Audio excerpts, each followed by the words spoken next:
Cheryl and I own a farm in Buckingham, Iowa, where we mainly grow corn. This was, in August of 2018, on a slightly rainy night. Cheryl and I had both spent our entire lives in the farm life. It's really all we know. Of course, farm life in Iowa means lots of space and very few people. Our closest neighbors, George and Kenny, were each about half a mile away in opposite directions, also farmers. With not much else going on around here, it's easy to become friends with your neighbors. We often have George and Kenny and their wives over, and vice versa. On this one otherwise normal weekend night, we had George and his wife over for drinks. We all got pretty drunk while playing board games. They left around 11. Luckily, it's a 30-second straight line of a drive home. We continued to drink some wine as we watched one of our favorite movies. We were starting to get tired. We were definitely feeling the effects of the wine. We were most likely just going to fall asleep on the couch, cuddled up together, when there was a knock at the front door. A knock at the door at this hour was unusual. In fact, it never happened before. But accompanied with the knocks, we thought we could hear a voice say something. I lowered the volume of the TV. We waited for it to happen again. Like 20 seconds later, another set of knocks at the door, followed by a muffled voice saying, "We need help." I was about to get up and open the door when Cheryl shook my arm. I looked at her and she made a face and shook her head no. This is where red flags started going off in my head, and I started to realize the voice sounded a little off, like a man trying to make his voice sound a little higher.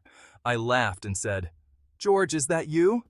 George is a big goof, and him being drunk, it wouldn't be unheard of for him to do something like this. The voice said back, "Yeah," in a slightly deeper voice now. I almost felt relief, believing that it was actually George, but I didn't want to open the door just yet before confirming. Having someone knock on your door out here late at night, claiming to be lost, doesn't happen. It's not a thing, and it's an immediate cause for alarm. I said through the door, "Prove it. What's your wife's name?" A now unfamiliar voice said back, "That's a trick question." My smile disappeared. I went to get my... Cheryl was watching the whole thing, telling me we should call the police. I said, "Hold on." The phone rang like 3 times before George picked up. Right away I said, "Are you at my front door right now?" And he said no. Why? I told him there's someone at our front door trying to trick me into opening it. He said he'll hurry right over, and we hung up. Keep in mind, all of us were still drunk during this. There were knocks again at the door. I yelled, "I have a shotgun waiting for you if you don't leave here now." The voice said back, "We're just trying to use a phone. That's all we need." Cheryl called 911, which, out here, it takes an extremely long time for an officer to arrive on scene.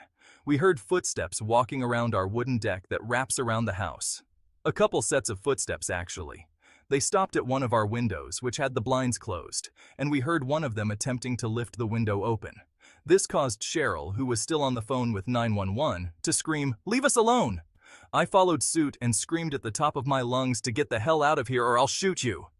It took me that long to think to run upstairs to grab my shotgun from the closet. Literally a few seconds later, there were more pounds at the door. And this time it was actually George's voice yelling, "Open up!" I let George in, who also brought his shotgun. He said he didn't see anything or anyone as he pulled up. He stayed with us until a police officer came to the house. He did a quick little scan of the property with us, then left. We took heed of his advice in installing a camera on the front and back. Surprisingly, something we never thought of until this incident. Still gives me chills that all that was keeping out whoever was on our front deck that night was a wooden door.